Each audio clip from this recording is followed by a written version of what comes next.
이번 주일이 또 한 해의 마지막 날 31일이기도 하고, 또 오늘 우리가 이 해의 마지막 아침 기도회를 드리게 됩니다. 한 해 동안 함께 기도해서 너무나 행복했고 감사했습니다. 너무나 모든 것에 감사하죠, 그렇죠? 오늘 이 시간에도 하나님이 우리에게 또한 주시는 그 은혜의 말씀 함께 들었으면 좋겠습니다. 지난 주일에 우리는 마태복음 2장에 나오는 동방박사와 헤롯 왕을 중심으로 메시아가 나셨도다라는 이 복음에 대해서 함께 살펴보았습니다. 그런데 사실 D6 본문, 지난 주일 본문 자체는 마태복음 1장이었습니다. 그러면서 오늘 본문은 처녀 마리아에게 있었던 그 수태고지가 마리아 본인과 정혼자 요셉에게 어떤 의미였는지에 대한 것과 관련이 있는 그런 말씀입니다. 그 맥락 안에서 오늘 말씀 좀 보도록 하겠습니다. 누가복음 1장을 우리가 보게 되면 천사 가브리엘이 처녀 마리아에게 나타나서 이제 수태고지를 하는 그 장면이 나옵니다. 그런데 성경은 마리아를 다윗의 자손 요셉이라 하는 사람과 약혼한 처녀다라고 이렇게 그의 위치를 밝히고 있습니다. 누가는 이 한 줄로 굉장히 많은 정보를 주고 있는 것이거든요. 그러니까 지금 두 사람은 결혼을 치르지는 않았지만 결혼에 준하는 법적 결속력을 가진 약혼을 한 상태다라는 이 정보를 우리에게 지금 주고 있고요. 또한 즉 아이가 태어나면 그 아이는 다윗의 자손 요셉의 아들이 되므로 일찍이 성경에서 예언한 바 예수님은 다윗의 자손으로 오시는 메시아다라는 사실을 분명하게 확인해 주고 있는 것이죠. 또한 성경은 두 사람이 동침한 적이 없는 약혼 관계였다라는 것을 명백하게 말하고 있습니다. 이걸 언급함으로 예수님은 이사야서에서 말한 바 처녀를 통해서 오시는 그 메시아다라는 것 또한도 분명하게 이 안에 밝히고 있는 것입니다. 처녀를 통해 오시는 다윗의 자손 메시아에 대한 이 예언은 분명히 성경에 기록되어 있죠. 하지만 사실상 이것을 정확하게 해석해낼 방법은 없었습니다. 왜냐하면 역사 속에 실제로 이 일이 이루어지는 부분은 또 우리 모두를 너무 당혹스럽게 하는 사실이기 때문에 그렇습니다. 우선 무성생식이 아니라 남녀의 유성생식을 하는 인류의 역사를 넘어서는 일이죠. 그런 사례를 본 적이 없죠. 그런 의미에서 굉장히 당혹스럽죠. 이것은 단지 놀라운 기적을 또한 넘어서는 일입니다. 단지 남녀의 어떤 성관계 없이 아이가 태어났다, 이건 믿을 수 없는, 또 과학적으로도 믿을 수 없는, 증명할 수 없는 일이야 라고 하는 것을 넘어서는 일이기도 해요. 어떤 것이냐면요, 아기를 잉태하고 태어나는 것은 남녀의 성관계를 전제해서 이해할 수밖에 없고, 또 성관계는 결혼이라는 사회적 계약 이전과 이후에 따라 사회마다, 그리고 문화마다, 시대마다 그 윤리적 의미가 달라지기 때문에 그렇습니다. 그렇지 않겠습니까? 그런 의미에서 혼전 임신 문제는 성의 개방적인 사고를 가지고 있는 오늘날, 그 오늘날에도 사실 현대에서도 사실상 어떤 가정에게는 너무나 받아들이기 힘든 사실이죠. 물론 대부분 그럴 거예요. 고통스러울 거예요. 그렇죠? 지금 그런 면에서 볼 때 지금 AD와 BC가 나누어지는 이 시점에 고대 근동은 말할 것도 없다, 유대 사회는 말할 것도 없었다는 걸 우리는 충분히 생각해 볼 수가 있습니다. 유대인에게는 구약 성경의 가르침, 곧 하나님의 명령까지 더해지고 있기 때문에 그렇습니다. 오늘 우리가 읽은 말씀이죠. 남자가 유부녀와 동침한 경우에 남자와 그 여자를 죽여서 신성한 결혼 계약을, 결혼 관계를 깨뜨리는 악을 이스라엘에서 제하여 버리라고 오늘 본문에서 말하고 있죠. 또한 처녀인 여자가 남자와 약혼한 이후에 다른 남자와 동침하게 되면 둘 모두를 성문 앞으로 끌어내어서 둘 다 돌로 쳐 죽이라고 명령하고 있습니다. 성경은 이 일에 있어서 특별히 정황을 보고 판단하라고 해서 여성과 남자 모두의 정황을 좀 보고 평가해서 돌을 쳐 죽이라고 말하고 있습니다. 만약 성 안에 있으면서도 여성이 소리를 지르지 않는 경우에는 둘 모두를 쳐 죽여라, 여자를 쳐 죽여라 라고 이렇게 말하고 있습니다. 남자의 경우에 정혼한 처녀, 곧 그 이웃의 아내를 욕보였기 때문에 쳐 죽이라고 말하고 있습니다. 오늘날에 우리는 이제 호적의 적을 올리는 것을 기준으로 많은 걸 삼잖아요. 심지어는 요즘은 이제 동거 관계도 문제 삼지 않죠, 그렇죠? 도리어 이제 호적의 적을 올리는 것으로 법적 관계를 생각하는데, 지금 정혼한 마리아는 요셉의 아내로 여겨졌다고 말하고 있죠, 그렇죠? 남의 아내. 즉 정혼한 상태인 여자를 범한 경우에 그건 남의 아내를 범한 것이다 라고 말하므로 그 남자를 쳐 죽여야 된다 라고 성경은 말하고 있는 거. 오늘 이 본문, 오늘 우리가 함께 읽었던 본문의 내용들을 대략 한번 살펴보았습니다. 이런 배경을 우리가 이해한다면 천사 가브리엘이 마리아에게 찾아와서 보라, 내가 잉태하여 아들을 낳으리니 그 이름을 예수라 하라 라는 이 말씀 앞에 마리아가 가졌을 그 심경, 그 복잡한 심경이 충분히 우리에게 이해가 됩니다. 천사는 마리아를 보자마자 이렇게 말하거든요. 은혜를 받은 자여 평안할지어다.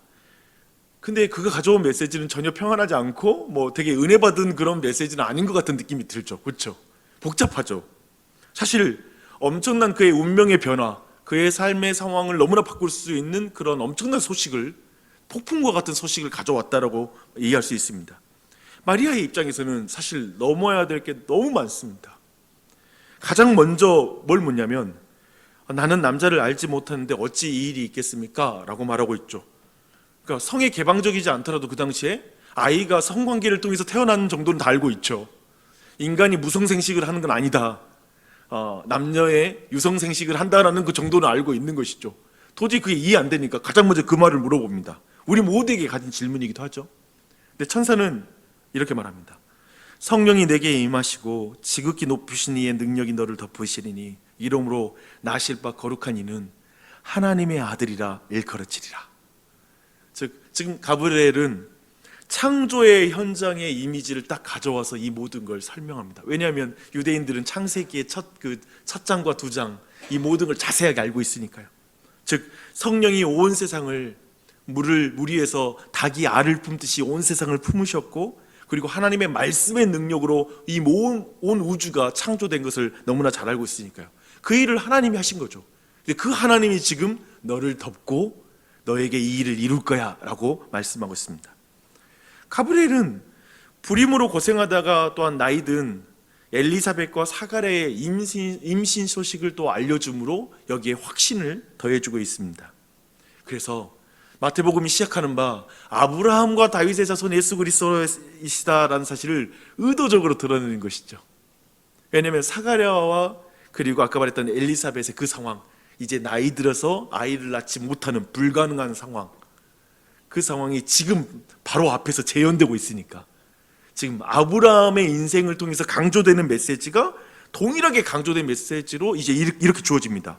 대저 하나님의 모든 말씀은 능하지 못하심이 없느니라 라는 이 말씀을 줘요. 그러자 마리아가 이제 이렇게 드디어 말합니다. 주의 여종이오니 말씀대로 내게 이루어지이다. 정말 아름다운 말씀이죠. 주의 여종이오니 주의 말씀대로 이루어지이다. 너무 놀라운 장면이에요. 하지만 하나님이 하시면 하시겠지, 우리도 예를 들면 이런 생각을 갖잖아요. 뭐 말씀하셨으니까 하겠지 라고 하는 정도의 믿음을 가지고 있으나 사실상 우리는 어떤가요? 사실상 수많은 염려와 걱정, 그리고 그 말씀에 순종했을 때 벌어지게 될 일련의 어떠한 내 안에 손해봐야 될 것, 생길 수 있는 문제점들, 그런 모든 관계들에 대해서 생각함으로 말씀에 대해서 순종하지 못했던 경험을 가진 우리로서는 아직 마리아가 너무 빨리 이 말을 받아들이고 있는 것 같은 느낌을 지울 수가 없죠. 아직 질문할 게 몇 가지 더 있는 것 같은데, 그냥 한 가지, 어떻게 남녀의 관계를 내가 하지 않았는데 아기가 있겠어요? 이걸 넘어서서 해야 될 말이 너무 많은 것 같아요. 그렇죠? 질문할 게 아직 남았어요. 나 같으면 말할 게 너무 많아. 그렇죠? 근데 임신하고 나서 이 소녀가 당할 일이 뻔히 보이기 때문에 그렇습니다. 무슨 일이 닥치게 될지를 너무나 잘 알기 때문에 그 질문을 안 하고 이렇게 쉽게 말씀 받아들인 게 애가 청소년이라서 이런가 보다, 아직 인생을 덜 살아봐서 이런가 보다라는 생각도 할 수 있을 것 같아요.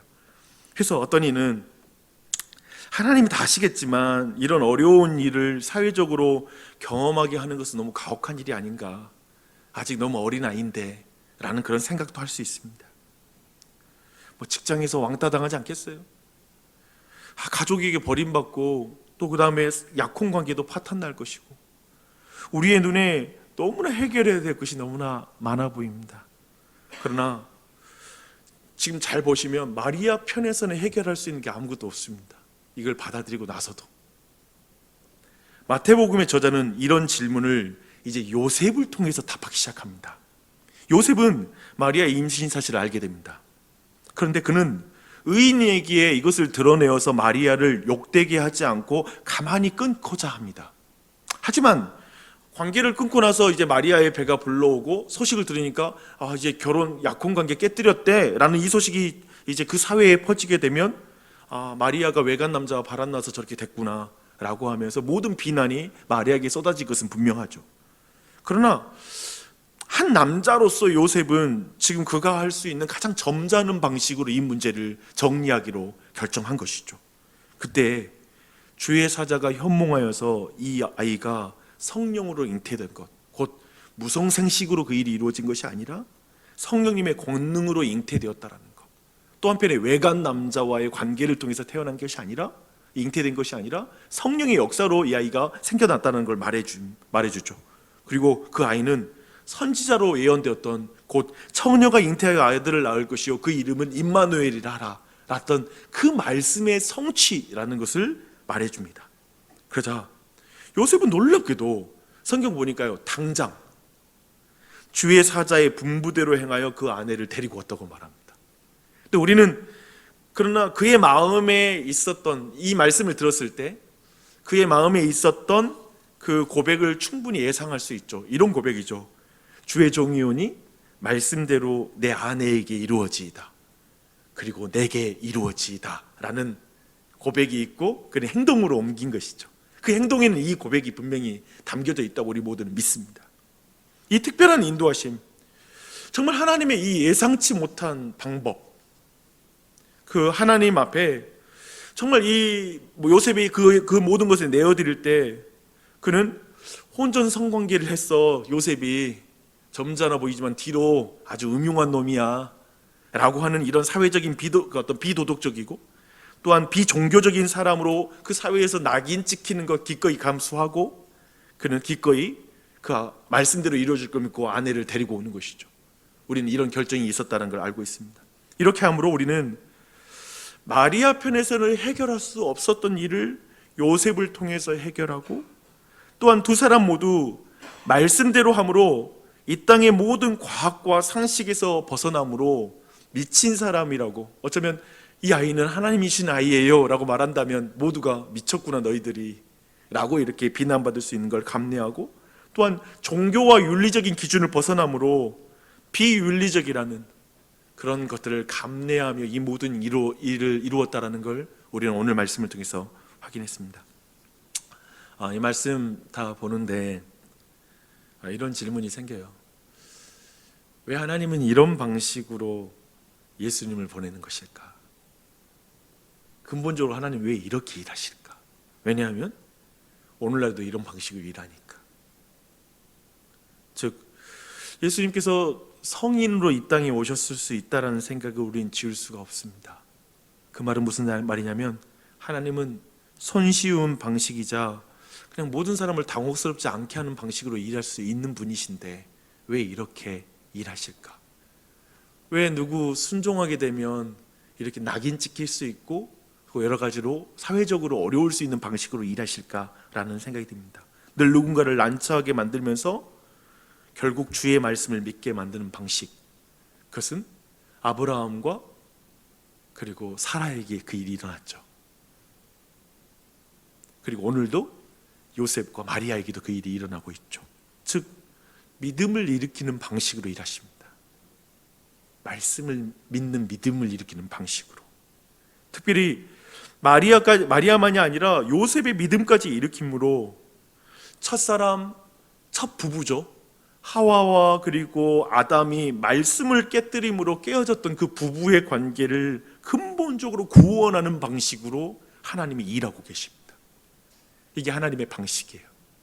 그리고 우리 가정, 우리 믿음의 부부들 안에도 하나님이 오늘날 이렇게 일하고 계십니다. 참으로 오늘 말씀 보는 저는 개인적으로 예수님을 왕으로 모시는 이 과정 속에서, 왕 대신 예수님을 우리 가정에 모시는 과정 속에서 부부의 관계가 좀 회복되는 것을 소망하며 이 말씀을 좀 보게 됩니다. 주의 종이 오니 말씀대로 내 배우자에게 이루어지이다. 내게 이루어지이다. 교회를 섬기다 보면 사실상은 부부 모두가 동일한 믿음을 고백하면서 말씀을 고백하면서 서로의 어떤 믿음의 삶을 다 이해해 주면서 나아가는 가정이 많지 않다라는 걸 보게 돼요. 되게 드물어요.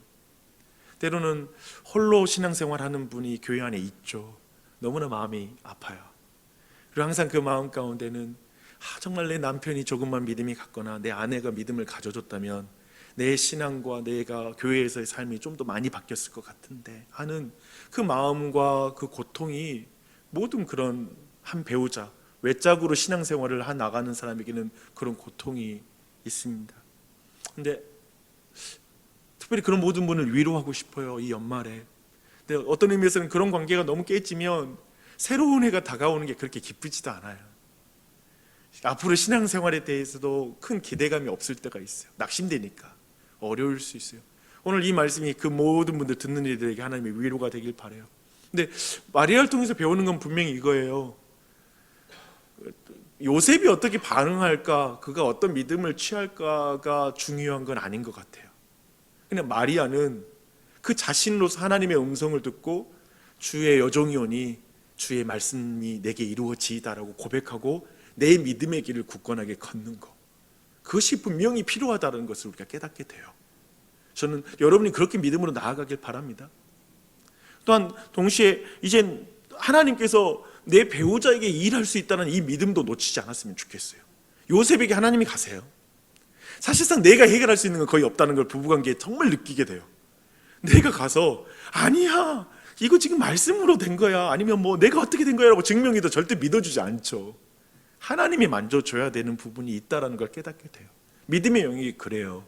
그래서 하나님께서 어쩌면 정말 내 믿음의 결단과 삶을 너무 이해하지 못했던 어떤 배우자의 어떤 마음이 아픈 그 마음이 있다면 하나님이 만져줄 거라는 믿음을 가지고 나아갔으면 좋겠어요. 또한 교회를 이렇게 보내면서 때로는 배우자가 점점 이만큼 변화된 것도 놀랍다라는 생각을 가질 수 있겠죠. 하나님 일하고 있어 라는 또한 소망도 갖게 되는 모습도 또 있을 거예요. 그것도 감사했으면 좋겠어요. 이 아침에 하나님께 그런 믿음과 그 가운데 나아가는 기도를 드렸으면 좋겠습니다. 근데 어떤 측면에는 또한 한 가지 우리 각자 좀 더 적용하며 돌아볼 것 뭐냐면, 하나님의 말씀대로 이루어지는 건데 이게 어떻게 이루어져? 상식적으로 맞아? 이 남자와 여자가 관계를 가져야지 아기가 태어나지, 어쩌면 그런 능력에 대한 어떤 의심과 걱정이 있다면 오늘 말씀 가운데 주님을 믿는, 주의 말씀대로 이루어지이다 라고 하는 그 믿음의 은사를 구하는 이 아침이 됐으면 좋겠어요. 그렇죠? 그렇게 했으면 좋겠고, 또 한편에 여러 가지 근심과 염려로 받은 말씀이 자라나지 못하게 하는 그런 어떤 가시밭과 같은 마음, 돌짝밭 같은 마음이 있다면 그걸 기경해 달라고 하는 기도를 좀 드렸으면 좋겠어요. 그래서 근본적으로 오늘 말씀은 굉장히 어쩌면 아까 말한 그 여러 가지 밭의 비유, 마음의 밭의 비유와 함께 연결해서도 이해할 수 있는 말씀이라면 그 안에 우리 안에 기도 제목이 있을 것 같고요.